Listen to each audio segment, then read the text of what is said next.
Is race biologically determined or socially constructed? Socially constructed. Okay. What if I told you I'm a black man? His Am I a license black man? says white. My license says white, but identifies. I'm not asking about your license. I'm not asking how white you are. I'm just asking, if I told you I am a black man, like Congolese Heart of Darkness black, would you believe me?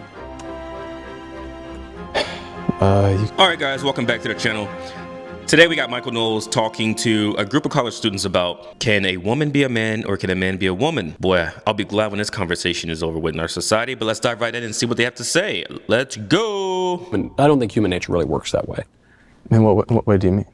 I don't think that it is possible to be a different sex than one's body would imply. Well, that's a separate argument. We're talking about gender, which is like an expression of traits we associate. I mean, they tend to overlap with sex. Obviously, we associate, like, height, strength, confidence, color blue, whatever the hodgepodge of details or characteristics, like male, for example, or other things. I don't associate the color blue with male. I think Even baby boys? Oh, sure, that's true. You're right, in baby Western boys. But you're wearing a blue shirt and blue pants. I don't think you're a man.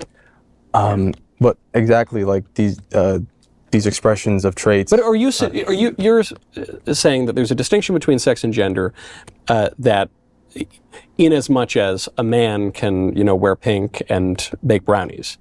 But I don't disagree with that. I'm not saying that men can't act in a way that's somewhat effeminate. I'm just, I guess I disagree with the notion that if a boy wears pink and bakes brownies, that he is in some true sense a girl. I don't think that's possible. Well, if they identify as a girl, then they would be. If I identified as a rhinoceros, that wouldn't make me a rhinoceros. Are you a rhinoceros? No. Rhinoceros has like a biological definition, whereas woman does not. I think woman does. I think you might be thinking of female. The woman, it has like a definition, Well, yeah, but it has nothing to do with like genitalia or chromosomes or... She just said that woman has no biological definition at all pertaining to it. This is where all these hardworking parents, this is where their money's going, right? To these colleges that are pushing this ideology to these people's brains. Physical appearance. So female, I think you might be getting it a little reversed. Usually you would say woman refers to sex and female would refer to nouns, for instance, like gendered nouns, but now it refers to this gender ideology. But use whichever term you like. Why doesn't it have something to do with bodies? I mean, bodies are like an aspect of it, but that's not what it's referring to. It's referring to someone's identity. And where does the identity come from? From their conception of themselves. They conceive of their identity, but on what basis? Oh, where do you get your basis of your gender identity? My body. Is that it? Are you tall or short? I think I'm the average American height. Okay. I'm shorter than Aaron Judge, taller than a pygmy. Yeah, but those, for example, those categories are relative.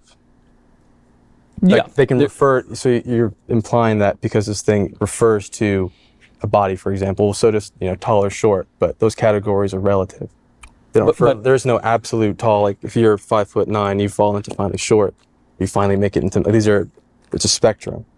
Right, but when it comes to sex, a relatively human constructed spectrum that refers to... No, so for height, there are people who hit just about every measurement all along, say from 4 feet to 7 feet. And the same thing would be with gender expression. No. Yes. Are you denying that people can express themselves in a variety of ways, existing from like hypermasculine? You don't think there's a range? No, I think it's men and women. No scale? No. Okay. I think men can be effeminate, and I think women can be masculine, and I think... Well, wouldn't that be a scale? No, because I think men should act like men and women should act like women. Okay, so I agree. But to their point, really quickly, I think what they don't understand, these college students, is this. There is a spectrum of, say, femininity and masculinity, right? You can meet a man who is very masculine. You could meet another man who is more effeminate. Same thing with women. Like Michael is saying, you can meet a woman who is masculine or have more masculine traits, and you can meet another woman, let's say, who is way more feminine, right? Now, the scale or the spectrum of feminine and masculine in that regard can vary. I agree with them on that. But it can only vary in so much as we're talking about women. What I mean by that is this. I can meet a woman who is masculine, right? But there is no woman I can meet who is so masculine that she breaches over into just being a straight up man. Full stop. That's not how that works. So they're talking, and the way they've been brainwashed by the liberal ideology is that if you just believe something hard enough, right? Manifestation, culture, right? I'm gonna manifest this, right? They believe if you say, you know what, I'm a woman, but I like dressing like a dude. I like talking like a dude. I'm pretty masculine. I go to Home Depot every Sunday. You know what? By God, I'm a man.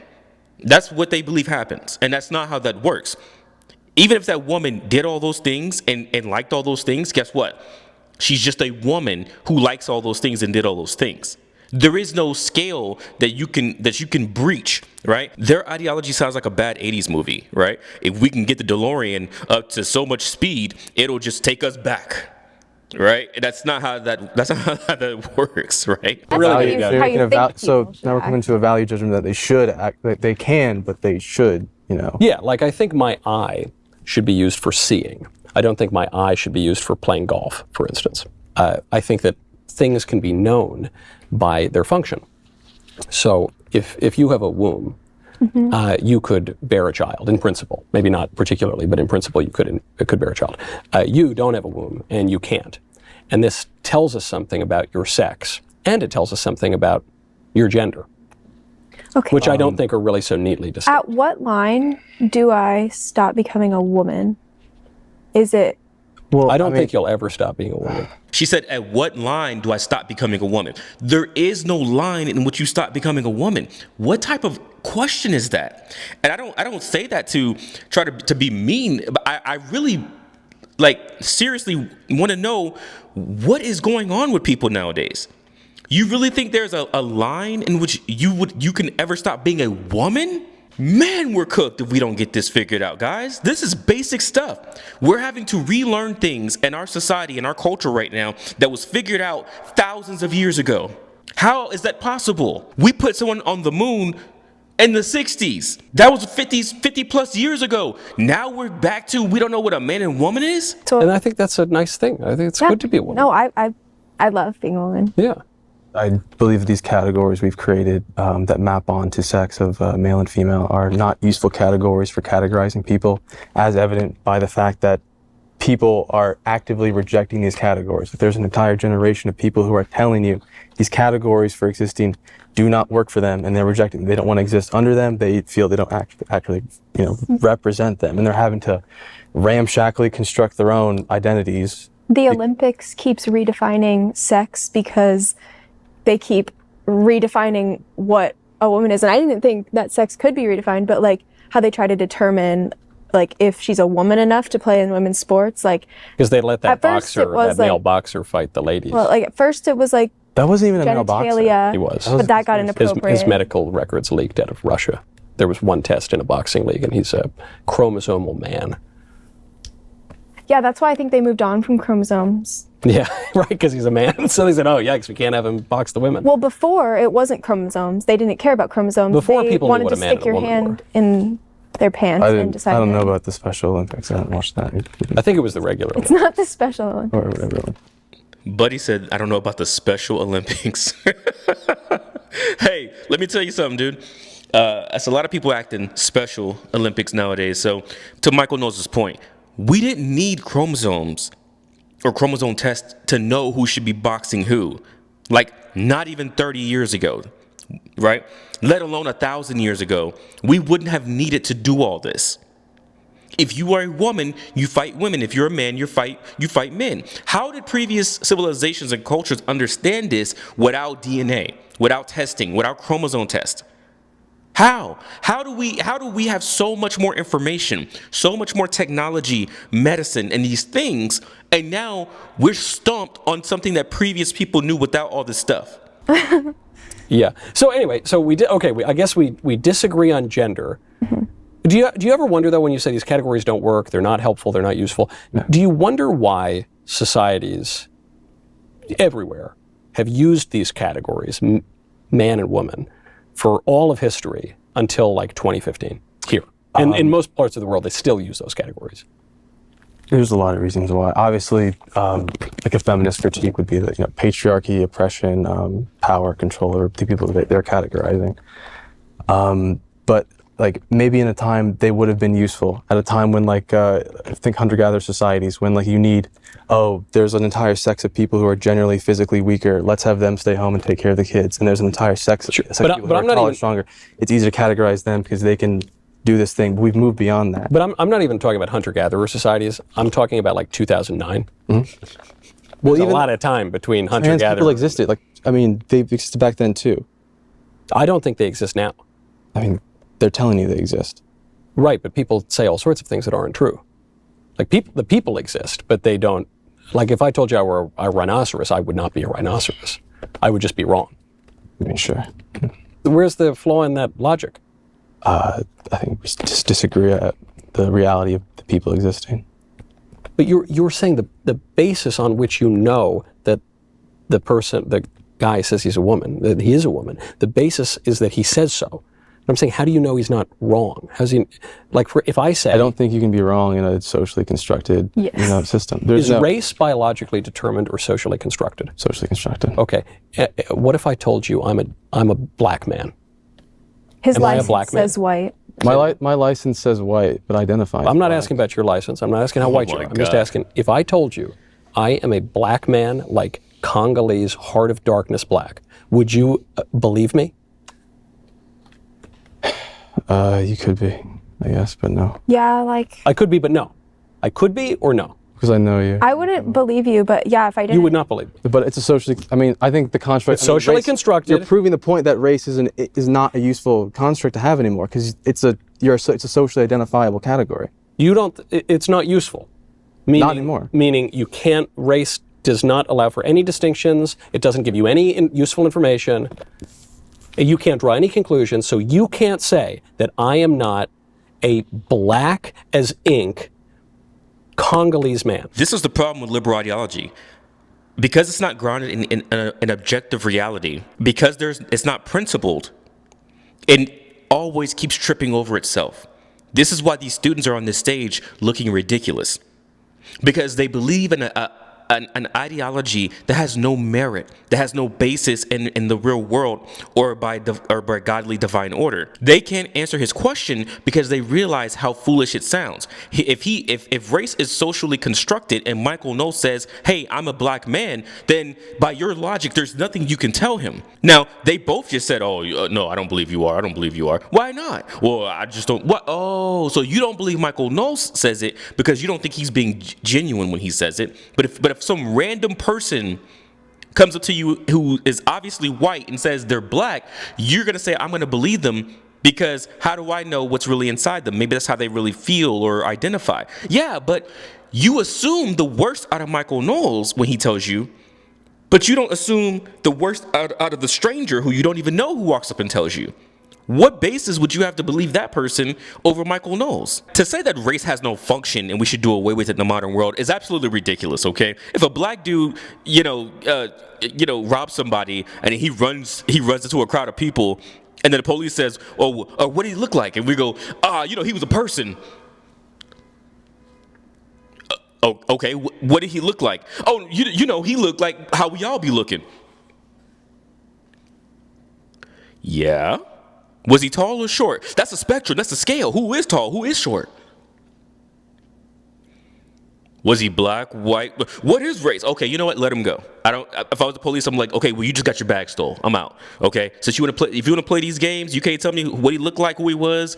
Then you just go buy new stuff. Then, okay, that's how I would treat this. Okay, like the category, for example, of water, it refers generally to a real, but it doesn't tell you is it salty water, this type of water, that type of water. I'm telling you, these categories we have, a label for water, is not sufficient and isn't useful in a social dynamic anymore.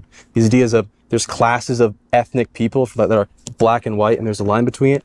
There's not. It's a spectrum of people, both biologically and socially, and these categories don't work, and people are actively rejecting them, especially in the gender category. Would you drink salt water? No. So it is useful to know if the water is salty or not. Yes, But you just said it's not useful to have like these the category of distinctions. just water, just telling you this is water. It doesn't tell you what kind of water it is, all the details about the water. There's different types of water. Right, so I'm saying I'm a Congolese guy. Am I telling the truth or not? I mean, you're from Congo? What do you think? I think you're Italian. You don't know. Okay, so we disagree on race and gender. We possibly disagree on foreign policy. Is there anything on which we agree? Or are there other areas where you came in saying, I disagree with you? Well, I was actually shocked that you are against gay marriage. Why did that shock you? I don't know. I thought we were beyond that. Barack Obama, in 2011, opposed gay marriage. Barack Obama is bisexual. Well, now we might agree on something. But that's unsubstantiated. Allegedly. Yo, fam, did she just say? Did she just say Barack Obama is bisexual? Oh my God. Where did that even come from? Like, they were talking about gay marriage. And Michael Knowles, she pulled that out the tuck. I feel like this is one of those situations where somebody has some information they've been sitting on, they've been waiting to pull out and use somewhere, and she never had a chance to use it or say it. So she's just like, Barack Obama's bisexual. Oh God. Reportedly, I'm not making any claims. Okay. Regardless, Right. he still opposed it until 2011. He was considered quite progressive and leftist for his time, which was only 13 years ago. Not even 13 years ago. It was 8 years ago he left office. So I'm just surprised that you would be surprised that I, a Catholic conservative, would believe what all the Catholics and conservatives have always believed. I mean, as far as I'm aware, isn't your Pope pretty inclusive of gay marriage? Oh, right. No. He says God can't bless sin, so he's totally opposed to gay marriage. And he also said "c'è già troppa," which literally translates, please pardon the dirty word, that there's already too much bigotry, is the translation. That was like a few months ago. Oh, But yeah, let me know what you guys think about this. And wow, I'm sorry. All right, you know what? Whatever.